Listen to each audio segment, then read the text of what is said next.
So yun mga katropa, meron ditong Mio na 125. Ang problema ng motor ni boss mga katropa, ayaw umandar. Ngayon dinala niya dun sa gumagawa. Ang sabi ng gumagawa, palitan ng ignition coil kasi yung ignition coil daw yung madalas na sira ng ganito. Ngayon bumili sila boss ng ignition coil. Nung nagpalit sila ng ignition coil, hindi pa rin umandar. Kaya ang ginawa ni boss, hinatak na lang niya sa atin yung motor para ipacheck kung ano talaga yung problema ng motor ni boss. Tapos dito naman mayroong TMX 155 na ipapagawa sa atin. Boss, anong ipapagawa niyo sa sa TMX 155 niyo?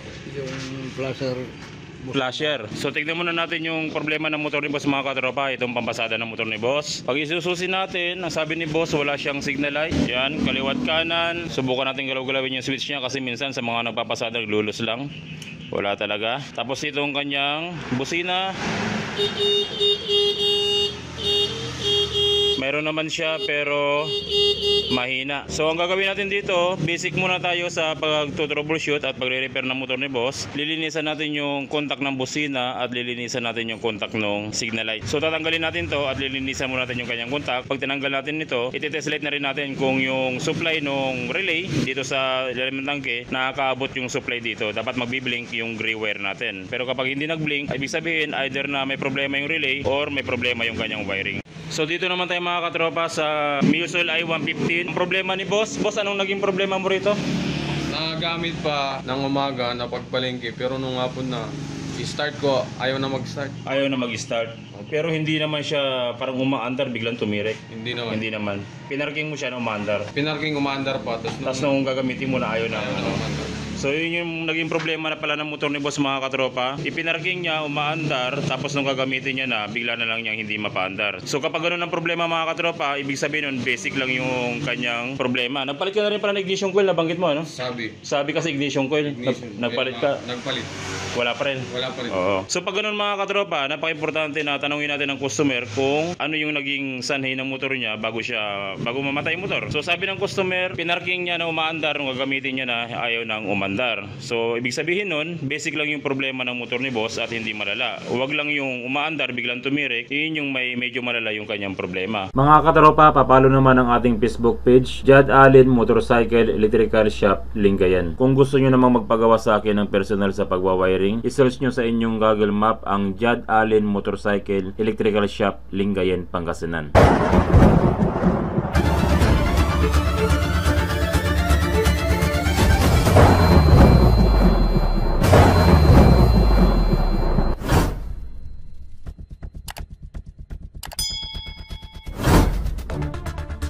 So i-push button natin mga katropa yung motor ni boss. Subukan nating paandarin. So wala siya, ayaw umandar. Sa kabila nga boss, papisil nga sa kabila boss, kabilang preno. Okay, ayaw umandar ng motor ni boss. So kapag ganyan, dalawa yung possible na problema, yung dalawang basic na problema lang. Una, yung kanyang pindutan. Ito, yung push button. Dahil sa tagulan na ngayon, syempre nagkakaroon ng corrosion yung ating push button, kaya hindi nagkukontak yung ating button. Pangalawa, yung kanyang mga preno. Yung mga Mio, kapag hindi gumagana yung kanyang preno, hindi nagkukontak yung sensor o yung switch ng preno, hindi rin siya magpo-push button. So ang unang gagawin natin, i-check natin yung bawat preno ng motor ni boss. So ang gagawin natin, pupunta tayo sa likuran, tapos ipapreno natin kay boss yung mga preno niya kung ilaw yung kanyang taillight. Boss, papreno nga sa bandang kaliwa. Nakapreno na boss? So hindi umiilaw yung kanyang taillight. Kabila boss, hindi rin umiilaw yung kanyang taillight. Ang problema rito, okay lang sana kung hindi umiilaw yung taillight at hindi gumagana yung push button ng motor ni boss. Ang problema, wala siyang kickstart. So mapapaandar mo sana yung boss kung meron kang kickstart. Anong problema ng kickstart mo boss? Na ano na to? Napudpud na. Pudpud na. Kaya hindi mo na nilalagay. So yan mga katropa, kung sakaling hindi gumagana yung push start nyo o kaya yung sa preno nyo, mapapaandar pa naman gamit yung kickstart. Ang problema, walang kickstarter si boss kaya hindi niya magamit at hindi niya mapaandar. So hindi umilaw yung kanyang taillight mga katropa kapag pinipreno, kaya naapektuhan yung ating push button at hindi gumagana yung motor. So ang gagawin natin dito, i-check natin isa-isa yung kanyang sensor ng stoplight. Pero dito medyo mahirap hanapin, wala kami dito kaya lilinisan ko na yan. Tapos dito naman sa kanan meron kami yan. Pagkatapos natin ma-check yung kanyang stoplight, syempre pag binaklas na natin ito, linisan na rin natin yung kanyang push button para kondisyon na lahat ng kanyang push start. So ito yung mga switch ni boss mga katropa. Nawala na yung sakit dito. Direkta na nila. Ito yung papalitan natin. Ang ipapalit natin dyan, hindi man original. Pero magandang klase na rin. MSM na brand.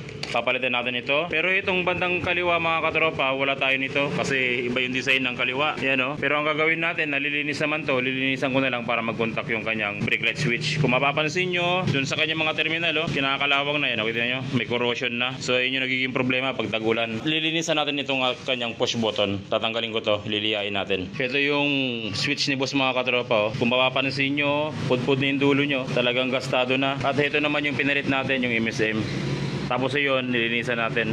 Corrosion lang. Tapos dito naman sa kanyang push button, kung mapapansin nyo, corrosion na rin yung kanyang push button dahil sa ulan. Yan, nag-green na kaya hindi na kumukontak. Tapos ito yung kanyang isa pang contact. Yan, corrosion na rin. So lilihain natin yan mga katropa. Maliit na liha lang. Lilihain natin lahat yan, pati yung kanyang spring. Tapos siyempre, dami na rin natin ito, yung sa taas. Pag nagbubukas kayo ng switch, huwag lang kayong magliha sa kung ano yung gusto nyo lihain. Lahat na, pati ito. Lihain nyo na rin habang nakabukas pa. Para lahat na ng contact dito sa switch condition. So ito na yung switch ni boss mga katropa, nalinisan na natin. Tapos yung kanyang mga brake light switch, naikabit na natin, nalinis na, napalitan na rin itong brake light switch niya. Subukan natin kung gagana na yung brake light switch niya. Boss, papisil nga dyan sa bandang kaliwa. Sa kabila boss, kabila. Okay, gumagana na. Sa bandang kaliwa boss. Hindi, kaliwa. Sa kaliwa, wala pa rin. Ako, hindi natin na ano.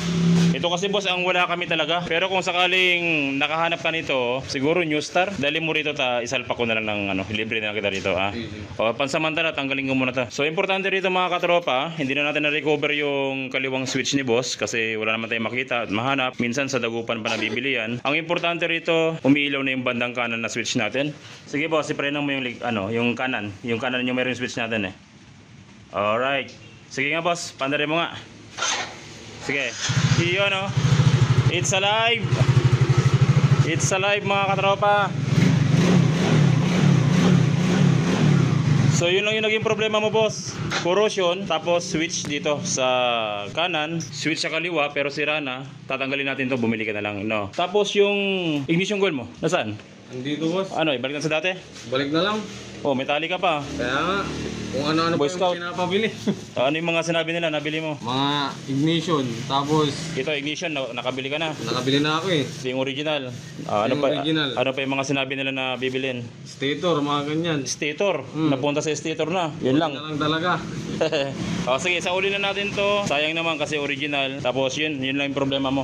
Na. Ito yung ignition coil ni boss mga katropa. Yung pinalit nila, yung local. So, sinauli natin yung kanyang original. Subukan natin yung push button. Kung gagana yung original niya. Okay, gumagana naman, oh. Buti na lang boss, ignition coil lang yung pinalitan mo, hindi na iba. Buti na lang talaga.